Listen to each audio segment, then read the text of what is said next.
let's be honest. We all want more success. I have dogs and bad sidewalks on me today, but I'm not giving up. We all want more. We want more money. We want better relationships. We want our health to improve. The reason I'm walking is to improve my health. Yeah, and it's to create a YouTube series, but the whole goal is walking, is to lose some weight, is to improve myself. I do not know where I'm going, so I'm wandering aimlessly again. I think I'll keep going. But we all want more, but we really don't. The hardest part of wanting more isn't the want, it's the action, it's the doing. We want more, but we just don't do more. It takes, what does it take to do it? It takes consistency. I talked in another video about a habit. It's about doing it every day, even when you don't feel like doing it. Most people want to be unstoppable. I want to be unstoppable. But what does it take? It's not because there's a huge hole here. It's not because we lack the talent. Most people have enough talent to be unstoppable, but we just don't have the motivation. We haven't mastered the motivation. Motivation is often fleeting. So let's fix that. Okay, these people have it down. These people are mowing their lawn the right way. This I have to show you. Let's turn this around.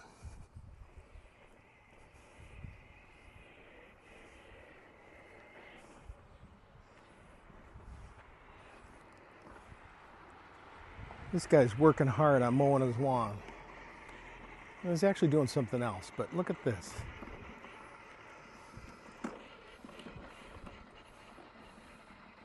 That's the way to mow your lawn. Now that is the way to mow your lawn. Wow. Here's the key.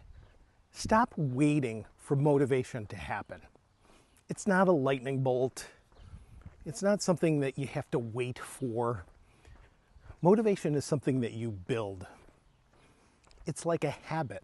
And again, you can create or lose a habit, but you can create a habit. It just takes 30, 60, 90 days to build a habit. It takes consistency. It takes discipline. Discipline is more reliable than motivation. Discipline really is more reliable than motivation, as I said. Years ago, I was overweight, okay? And I said to myself, what would I do if I had a health emergency? And the doctor said, you got to lose weight immediately or you'll die. I said, oh, and then I came up with things I'd do. Then I thought to myself, why am I going to wait till I'm told I'm dying by a doctor? And I started doing this, started walking, okay, more intently because I wasn't carrying a camera. But I started walking faster, further, started jogging, started running, started doing little marathon-y things just to entertain myself. But I ended up losing a lot of weight. But then I got overly competitive. So long story short is I ended up hurting myself because I ended up running too many miles a day. Couldn't stop. I had to figure out how to motivate myself to do it, actually regulate how I did it and how not to be over-consumed by it, but I was consumed by it. I don't know where I'm going. But for me, I wanted to prove to myself that I could do it. And I wanted to do it before I was told I couldn't do it. Like right now, I wish I could run. Can't really run. Got too many aches and pains, and issues, too old, but I can walk. As long as I can walk or ride my bike, maybe I'll ride my bike in one of these. But, that's just me. And I'm no different than anybody else. You can do that. You could do it better than me.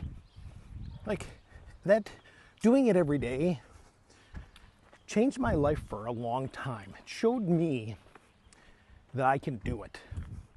That I was the one holding myself back. It wasn't somebody else. It was me. I think we need to decide, what do we want to do? What the hell do we want to do? Clarity is power. You can't chase 50 things and expect to be good at 50 things. It just doesn't work that way. But most people are tired. They're trying to chase everything and they're not focusing on it. It's not what they're doing. They're just doing too much randomly. I got bugs attacking me.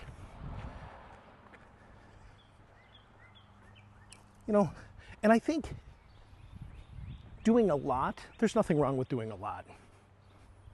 But I think they're doing a lot of things that don't matter, don't factor in. I would say, why are we doing this? And I'm going to pause here for a sec and catch my breath. Walked uphill, it doesn't look like it. But why are we doing things? What are we doing and why are we doing it? Even myself, why am I walking? Why are we doing this? Here's a question, what are your 3 goals? What are your top 3 goals right now? And you got to be able to answer right away. If you don't have goals, if you do not have a goal, you essentially have a wish. You don't have a goal. You got nothing to look forward to. You got nothing to move forward with. Create goals for yourself. I got bugs. Fighting bugs. What matters to you most? What matters to you deeply? What do you want to focus in on? I don't know where I'm going. I think I'll go this way. Less traffic this way. You got to have a goal. You got to know why you're doing something. Why are you doing something? What's your focus? The why is the important part. Why is dead on. The why is the motivation.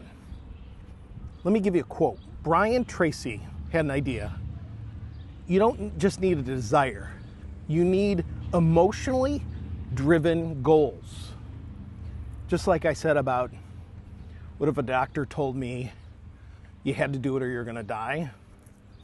In my head, I'm thinking to myself, emotionally, okay, that could happen. That's a potential reality.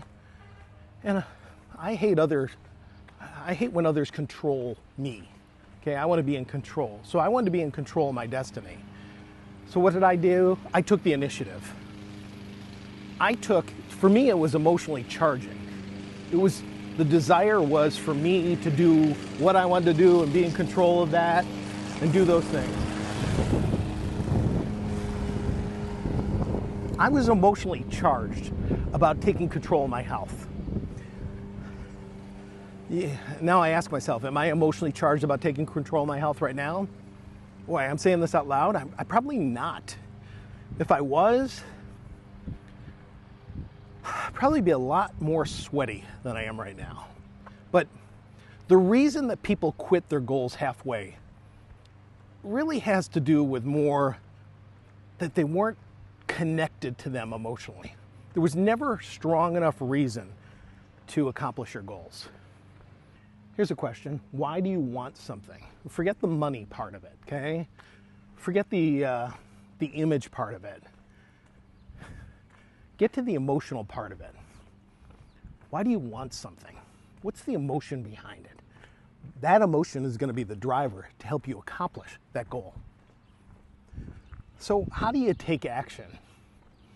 I don't think it's big steps every day. I don't think I need to walk starting the goal. I don't think I need to start doing 8 miles a day.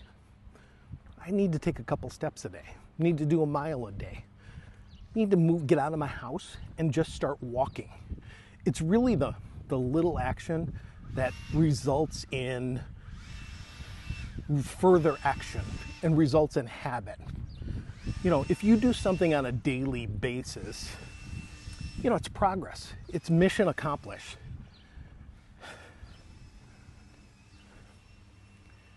Remember, when we're doing things, just like an athlete, athletes doing reps, one at a time. They're doing one at a time.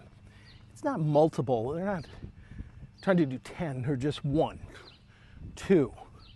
Do your reps every day, whatever they are, whatever you're trying to do. Remember, motion creates emotion, and action creates motivation. I'll repeat that. Motion creates emotion, and action creates motivation. Confidence.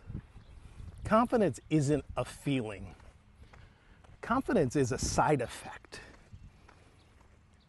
Brian, and let me read this as I get to, this is a nice setup up here. I'm going to go over here. I'm going to read another Brian Tracy quote. Brian Tracy says, confidence is built by doing hard things and seeing you survive them. Okay, I'm going to repeat. Brian Tracy says that confidence is built by doing hard things and then seeing yourself survive them. It's true. I always say, and this is a little brutal, but it's true, what doesn't kill you makes you stronger. And by going through hard things, you then realize you can do it. You can endure hard things. And then hard things aren't a big deal to you anymore. You don't get confidence from compliments. You get them from scars. You get them from the real work you put in. There's been many times that I thought to myself, oh boy, this is going to be hard to do. But what I say is, how do you accomplish things? And I always bring it back to, how do you eat the elephant? It's a saying, I don't know where it comes from. How do you eat an elephant? You eat it one bite at a time. Just think about that. I'm not asking you to jump over a building or to, how do you run 3 miles? You take one step, put your shoes on, you go outside or go to the treadmill. You do it one step at a time. You don't have to do it immediately. Remember the how do you eat an elephant statement. One bite at a time. So how do we control things? Well, first thing we have to control is ourselves. Your inner voice controls what you do. Brian Tracy, again, has a point. Positive mental attitude isn't fluff. It's about how you frame your reality. Again, positive mental attitude isn't about fluff. It's about how you frame your reality. Your brain is listening to you all day long. So if you talk crap to yourself, you'll believe it. You need to talk to yourself like someone you're trying to coach into greatness. Talk to yourself like someone you're trying to coach in a positive way. Because if you don't say it to yourself, who will? Obstacles. There's going to be obstacles in your way. Nobody's in for a clean ride, and nobody's in for good news all the time. Successful people don't hope for the easy way. They plan for friction. They plan for problems, and they move anyway. Expect the unexpected and move forward. Trouble's going to happen. Don't let it bother you. Your mindset shouldn't be, I hope nothing goes wrong. It really should be, whatever happens, I'll figure it out.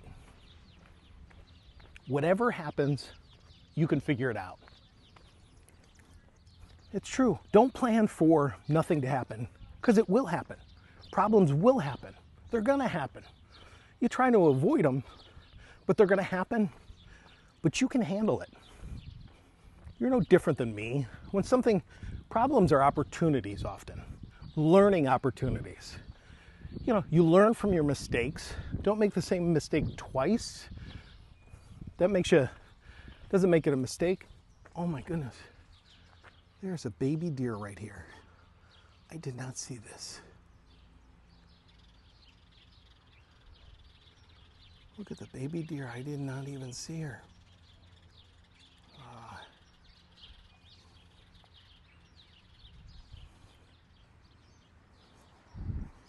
Now I feel bad waking the baby deer, the fawn. Little fawn. Who would think I'm in a subdivision, be a fawn sitting there? Again, your mindset shouldn't be, I hope nothing goes wrong. It really should be prepared for adversity. You need to prep yourself to be able to overcome whatever happens. It's gonna happen. That's life. That's how we learn. That's how we grow. Another huge hole in the ground. You know, I always like to put this in perspective. And, you know, people that go through adversity all the time. For example, you know, Navy SEALs. How do Navy SEALs get good at their job? They plan for adversity. They train harder than the mission. They're working so hard at their mission that once they hit their mission, they're prepared for it. That's where the confidence comes in. They're confident because they've trained for it. The mission feels easy. Now, I don't want to discount the hazards of military, but those are big dogs, and there is a big hole in that fence. Those are big, big dogs. And I'm not prepared for that.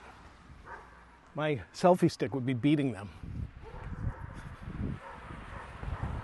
That's a good lesson for me. I got to be prepared for dogs, because some of these people have big, ugly dogs, and I'm guessing they're probably not training them so well.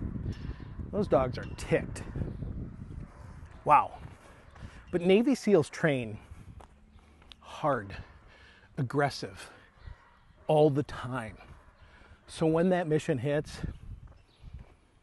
it's common sense, it's practice, it's expected, and maybe not, it seems easy. Again, I don't want to discount what Navy SEALs do, but practice makes perfect. And a statement that the military says, or at least I quote, is you never, hold on, I got to think about this. You never, what is that statement? Something about training. I'll put it here in the comments. You train, you never fall for it. I don't know what it is. Whatever. What's the one area in your life that you're still half in, that you're not fully committed to? Unstoppable isn't a feeling. This isn't about how you feel. This is about an identity. This is about you changing you and me changing me and become the kind of person that life can't stop. Thanks for watching.